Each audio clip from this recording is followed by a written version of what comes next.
Hey everyone and welcome back to Zero Escape 999, where last time we made our way out of the laboratory where Clover nearly burned to death but thankfully did not. We found Snake's body once again where, unfortunately, despite knowing that Snake has a prosthetic left arm, Junpei did not pick up on the fact that the body has a left arm, not a prosthetic. Despite the fact that Junpei is fully aware of this knowledge. Unfortunately, I think he was just too shocked by the body to realize that. And as a little bit of a bonus, I showed off the alternate path that happens on the way to door 2 if you pick door 2 at this point without going through door 3. Because if you go through door 3, you're forced into door 2, whereas if you take any of the other routes, you get to choose door 2. But we are not doing door 2. Our route this time is going to take us through door 6.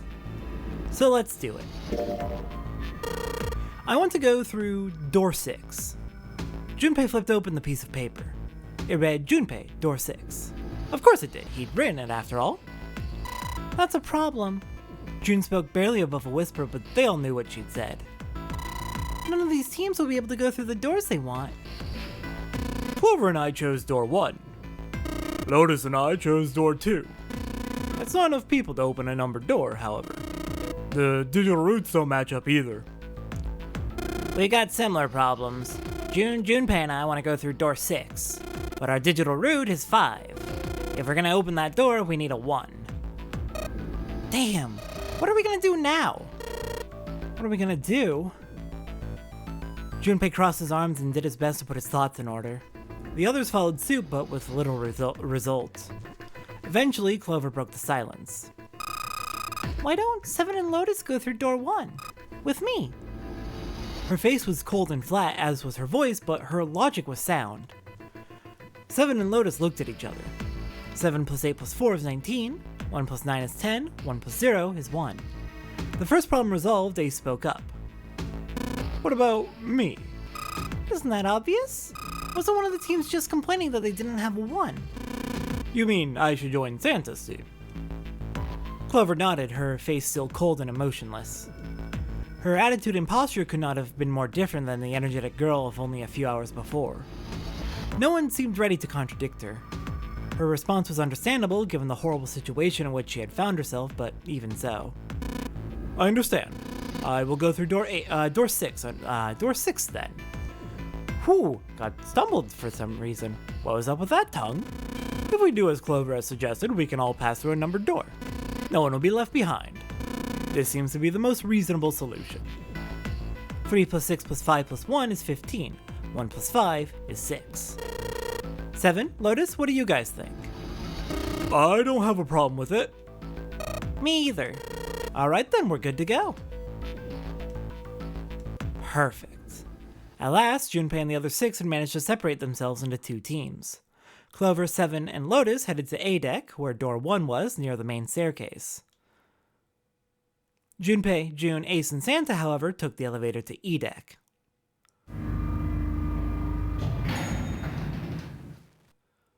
The ride to E deck was a silent one.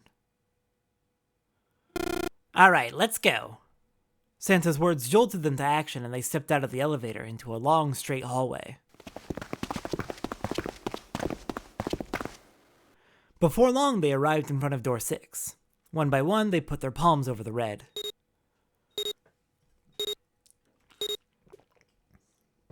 With a soft electronic noise that authenticated each of them.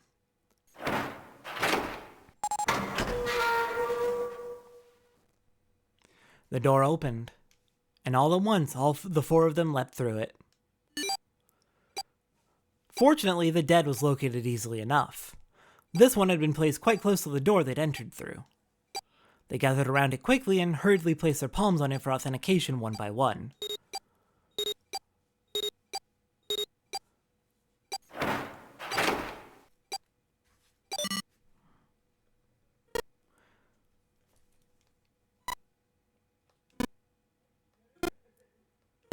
It stopped. Yes, it stopped. The countdown had ceased, but Junpei's heart was still pounding in his chest like a frantic, thunderous drum. It felt as though it might shake itself up and out of his throat. He'd been through the doors 3 times before, but repetition had not dulled the experience. He was not anxious to find it dulled, however. He hoped to be free of this ridiculous game long before that happened. Alright, let's go. With that attempt at good humor, Junpei took a deep breath and began to walk. He jogged down the stairs at the end of the hallway and found himself staring at a large door. It was a heavy thing made of iron and more than a little threatening. He took hold of the bar that served as his doorknob and shoved it down.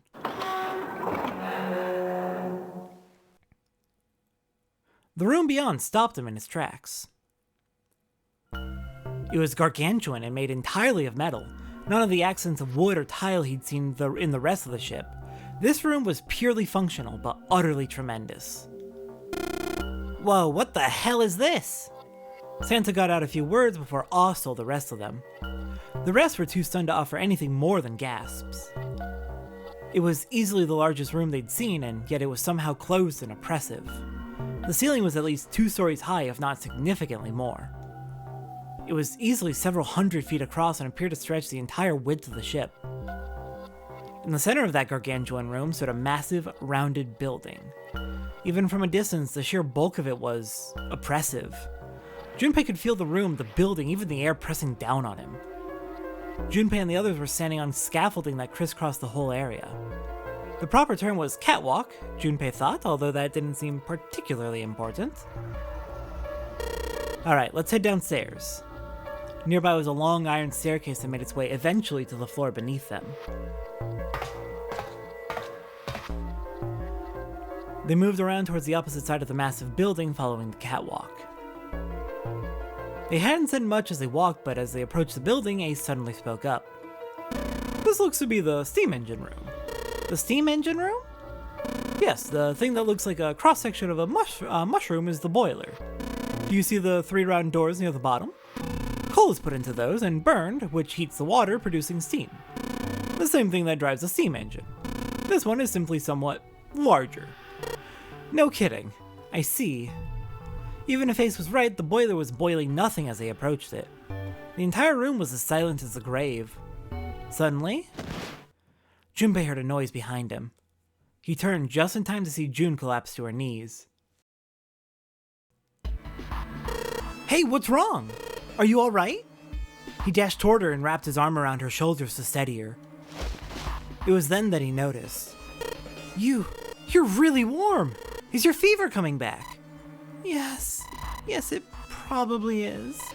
But I'm fine. Please don't worry about me. I just need to rest and I'll be fine. Her voice was weak and forced, and it said a great deal more than her words did. Junpei carried her to the nearest wall and propped her up against it. She let her head fall back against the wall as if she no longer had the strength to support it and drew a ragged breath. Her eyes were empty as if she was having trouble focusing them, and even speaking seemed difficult for her. Junpei felt his hand ball itself into a fist and clenched tight, his knuckles whitening. He had to find a way out, and quickly. He turned and looked at Ace and Santa in turn. They might not have shared the depth of his emotion, but they certainly shared his concern. He didn't need words to express the urgency of their situation. Alright, let's get started. Hang in there, June. I'm gonna get you out of here real soon. She managed a small nod before leaning back to rest her head on the wall. That is an extremely worrying fever.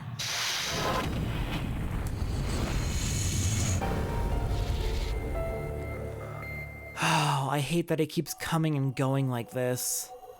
I mean, we knew it was gonna come here. It did last time we came through this room, so it makes sense. But I just hope we can find a way to help her with it. So, let's see. We've got a few things we need to take care of in here. Let's see. We'll head down this way first. There's a pair of wooden boxes here. There's nothing in them. Okay, that's what I thought. We got the sandbags. If we head up the stairs, we've got the lever, which is for igniting the coal. That's the door we came through, but we can go all the way to the top and through A. One of the doors on the furnace. There's an A on it. There's a circular wheel in the center of the door. Alright, let's give that sucker a twist.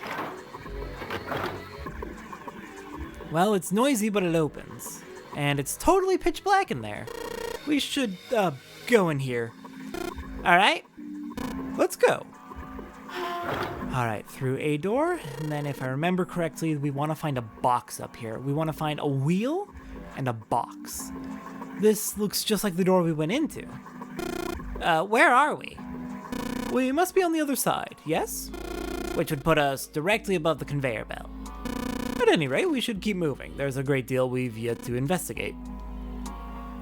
Okay, so on our right, we've got the C door, and on our left, we have the B door. Let's check. It's just boxes over here. There are a number of boxes on the catwalk. I don't think we can go over there. Let's try the B door first. This puts us over here with... Ah, this one has the wheel. Good. All right, let's give this wheel a spin. What? That's weird. I don't feel any resistance. Gah! Oh, shit. And the wheel comes right off. Perfect. Good job, genius. You broke it. I didn't break it. It broke all by itself. It sure did, Junpei. Okay, we got what we need from here, so let's go back through the C door now. And there's where we need to put the wheel. The hand-operated winch. There's no wheel to turn. Oh yeah, I've got the wheel I pulled off the other winch, don't I? Let's see if it fits. It does indeed! Sweet, it's a perfect fit, like they were made for each other. Not shaky at all? Good, I should be able to turn this now. Good work, Junpei. We should be able to haul up the wooden box now. You see, the wooden box. It's under the catwalk, can you see it? It's hanging from the rope on the winch, isn't it? It looks like there's some sort of device in the box.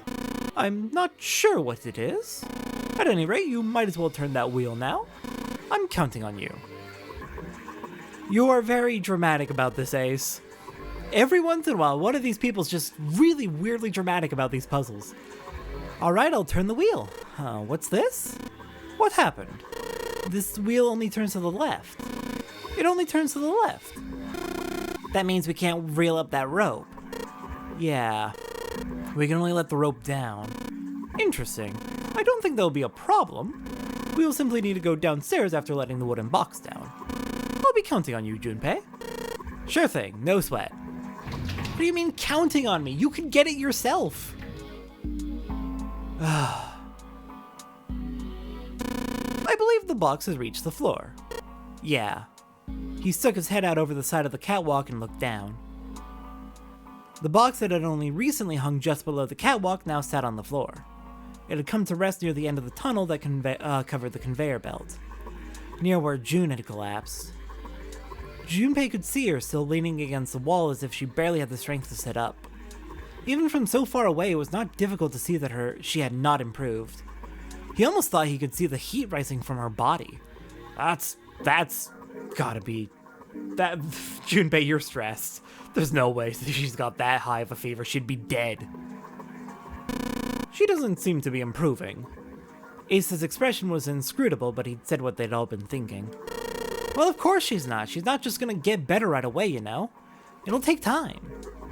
He tried desperately to convince himself that what he said was true. What could be causing this, I wonder? Illness, perhaps? Nah, it's gotta be exhaustion. Santa's response was confident and certain. She gets dropped in some weird-ass ship, forced to play some messed-up game. If you think about it, it's a lot weirder that we aren't freaking out just like her, you know? So you're saying we're abnormal? Yeah, we're just running around this room solving all these puzzles like it's just business as usual. How the hell could you call that normal? We're just guinea pigs. Santa snorted in disgust. A guinea pig? You mean like a lab rat? You mean we're being used for some sort of experiment? Is that what you're saying? Dunno, but it does seem like a possibility, you know? With that, he turned and walked away from the winch. Junpei and Ace followed him. You know, speaking of experiments... Santa suddenly stopped. There was this experiment some scientists did with rats. First, they took a squarish C-shaped tank and filled it with enough water that the rats could drown. The tank has two exits, A and B. Exit A is pitch black, so dark even a rat can't see anything. Exit B, however, is electrified, which means the rat can't leave through it. So what would a rat do if it was put in this situation? Which exit would the rat choose? There was a moment of silence after Santa posed the question, and then Ace responded. Before Ace responds, I would say 50-50 chance, probably actually biased towards the light exit. Until they get shocked, they'd turn around and swim to the other one, no matter how dark it is. B, of course. The rat has no way of knowing that exit B is electrified. Exactly. The rat goes to exit B. Of course, like I said, it's electrified, which means the rat can't get out that way. So after a lot of trial and error, the rat finally finds exit A. I can't say it's very interesting or relevant. It's simply the story of a laboratory experiment. You're right, it isn't very interesting. Yet. The scientists repeated this experiment over and over using hundreds of different rats over several generations. This produced some surprising results. With each generation of rats, they took less time to find the correct exit. Eventually, a rat was put into the tank who instantly chose exit A without even attempting to go to exit B. But even that wasn't the most impressive thing. The same experiment was conducted in another laboratory, far from the original one with the same results. No, on second thought, the results weren't really the same. The rats in this second experiment began the trials with significantly faster times than the first rats in the initial experiment.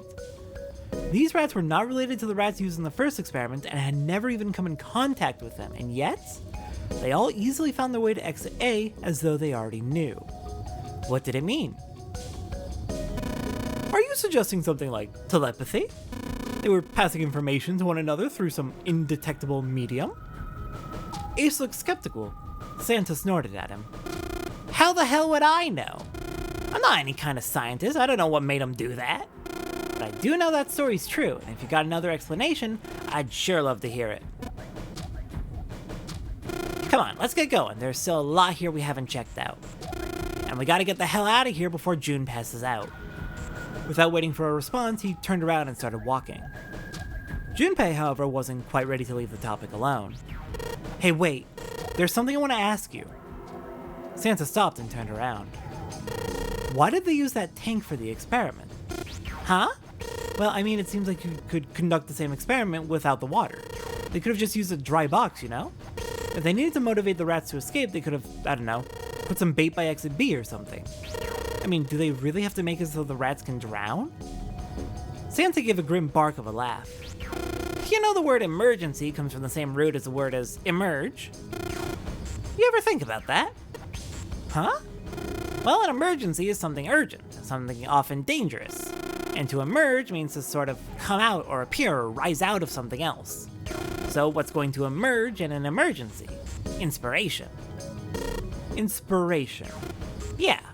Think about it, when the chips are down, either you crack or your mind focuses and pulls up what you need. So in an emergency, your real potential emerges.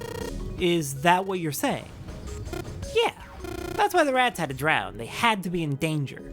There had to be an emergency for inspiration to emerge. Junpei suddenly felt cold. The back of his head was aching and his stomach felt strange. If a lot of this is sounding very familiar, you're not incorrect. Alright, well, the box is now downstairs. That conversation is completely original to this route. You do not get it on any other route. You only get it if you go through the specific sequence of doors we've gone through. But we got the control panel, so now we can turn on the conveyor belt. Maybe this hole is where the control panel goes. Well, there's only one way to find out. In you go! Dude, you did it! Everything looks alright. Okay, but what do we do now? Why don't you press the button next to it? The orange one? Yes. Alright, I'll do that. Pushing! Sweet, all sorts of lights are lighting up on this thing. And, oh, yes, I think I just heard something turn on. Oh? What's that? What happened? Junpei, look, the conveyor belt's moving. The conveyor belt? Well, I guess it's done moving now. There's still a bunch of coal on the belt, though. It looks like a bunch of it got dumped off the end of the belt into that wooden box where we found the control panel. Coal. Coal, huh? Alright, well, we got the coal we need.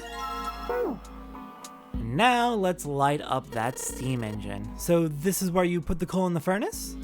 That's right. I had a look at it earlier, but it's rusted shut, I'm afraid. Perhaps you should check the other side. Yes, the other side is where we need to go. Here we are. There's a hole that'll let us put coal into the furnace. Maybe if we can get some coal in there and set it on fire. Okay, let's do it. Alright, that's the last of it. No coal left in the wooden box. And nothing. Great. Well, I guess I should have expected that. Why would just throwing coal into a cold furnace do anything? Oh well, a man can dream. Junpei, explain it to me again.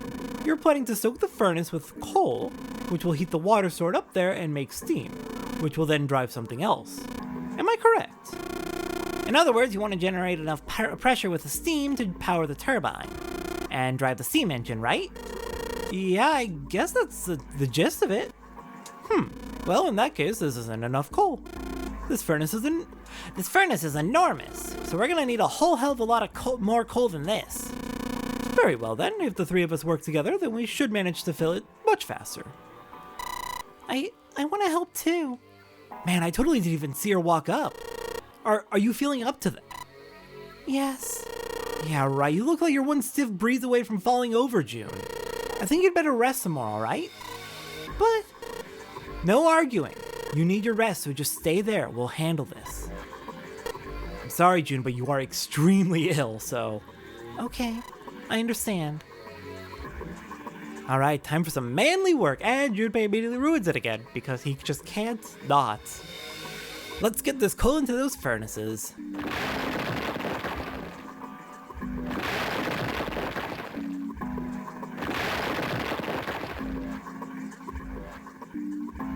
Man, this is a lot of work. Alright, I think this should be sufficient. Alright, now we just gotta light it. Junpei, hand me your matches. What makes you think I have matches? I see. Then how are we gonna light it? Perhaps there's a device nearby that will allow us to remotely ignite the coal. Let's take a look, shall we? Some sort of ignition device, huh? And that would be the switch up the stairs. Is this... I think it might be. It probably is. I think this is how we might ignite the furnace. That means if we move that thing down... Alright, let's do it. Here we go. Hey, Junpei, Ace, look at this. There's big gears turning under the boiler here. Huh?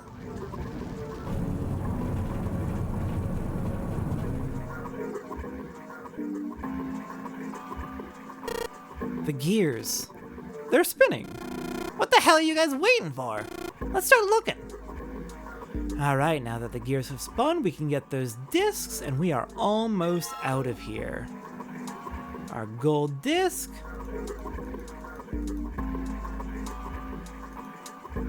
Our bronze disc. And finally, at the end, the silver disc. Alright, let's go open up that door. That's gonna take us... Ah, we gotta go up this staircase. That always confuses me. It's just in a weird, tucked away corner. It looks like this thing unlocks the door. There's a depression here that looks like it's the outline of 3 circles laid on top of each other in a triangle.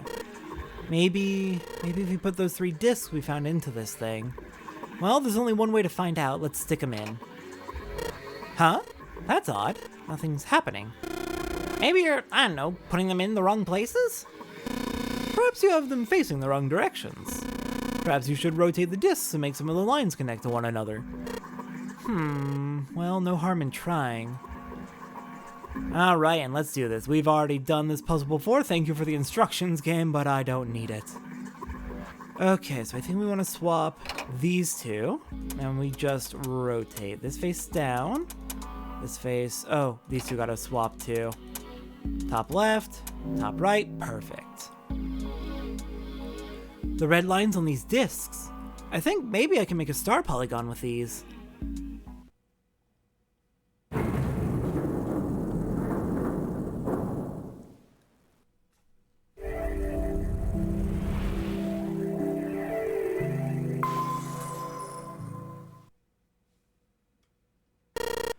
Alright, we're gonna keep going for just a little bit longer because we do need to still pick up June.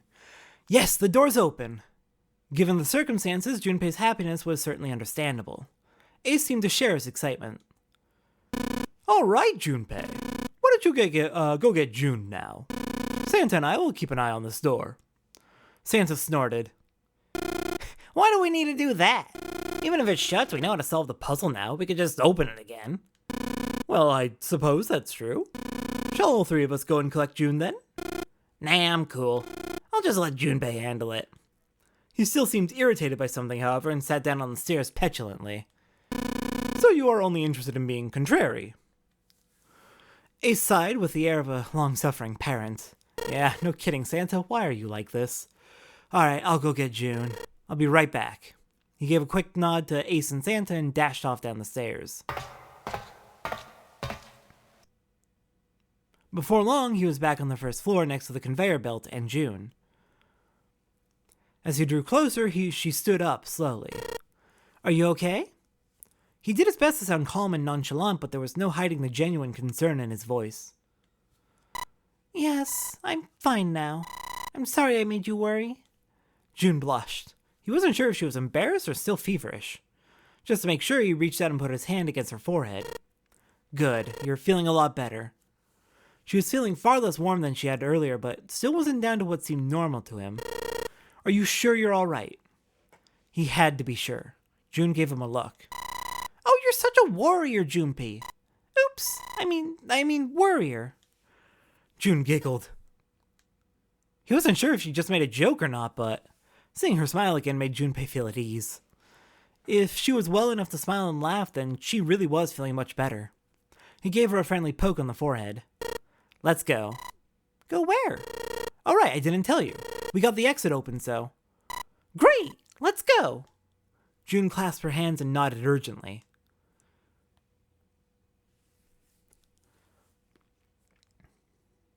As they walked back toward the exit, Junpei noticed Santa sitting on the stairs. He was, however, holding something in his right hand and staring at it with a strange expression. Junpei and June slowed down and finally stopped in front of him. What are you looking at? Santa answered without looking up, his voice quiet. It's a photo. It's my sister. Sister? Santa, you've got a sister? Santa simply nodded. Yeah, kid was cute as a button. June cocked her head, confused. She was only about an inch tall then? Santa glared at her. Sorry. I guess an inch is a little large for a button. Probably more like a half inch? June, please. Santa didn't smile or laugh. He simply turned back to his picture and spoke. I was her Santa Claus. The sudden revelation took Junpei by surprise. He had no idea what Santa meant. He glanced at June, who shook her head. She didn't know either. We didn't have parents. They bought it in an accident when we were still kids. So I had to be like her dad. And that meant that I bought her Christmas presents every year. On Christmas Eve, I'd leave the present next to her pillow. And the next morning, she'd come running into my room with a big smile. Look! Santa left me a present! Santa got me that doll I really wanted. I'm so glad he got that letter I wrote. I was the one who told her to write those letters. I'd say, write down something you want and mail it to Santa. The address I gave her was somewhere in Northern Europe that doesn't exist. Anyway, she'd write the letter and stamp it and send it out. And then a few days later, it'd show up back in her mailbox marked address unknown. I'd open the letters before she figured out they'd been sent back. Once I had the letter, I'd go around to a couple stores with some money I'd saved up over the year and buy her the stuff she would ask for. Fuck. Oh my god, that actually made me cry up. That made me tear up a little bit. Oh my god, Santa. That's so good. You are a great older brother. Holy shit. I don't like that you said was. It took a lot of saving, but I managed to buy her presents every year. Junpei was silent. He could think of nothing to say. June looked down, uncomfortable. The wall next to him suddenly groaned. Either he hadn't heard the sound or didn't care. Santa kept talking. But one year, her letter was different. She didn't write a list of toys she wanted or anything like that. Instead, it said, I don't want any presents this year. Instead, I want you to make my wish come true. My wish is I will be happy like this for a really, really long time. Ow! I'm being physically attacked right now! How dare you? But I couldn't make that wish come true. Some Santa I am. Santa looked sad. Junpei had never seen him look so sad before. He wasn't sure he liked it. Junpei decided it was probably best not to ask Santa any more questions. But what happened? June glanced up at Santa quickly as she spoke. He answered, but only with an effort. She died. She was killed 9 years ago.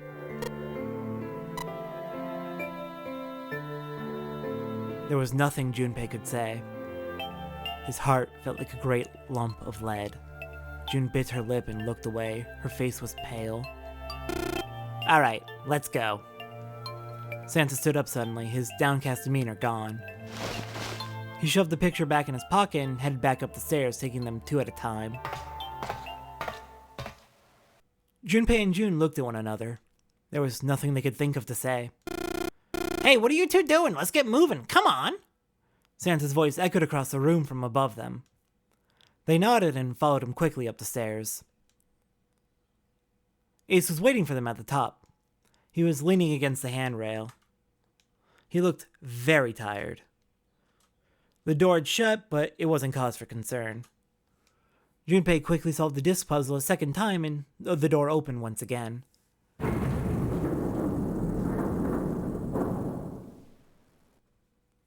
In single file, they walked through. After walking for nearly 15 feet, they found themselves in front of a metal door.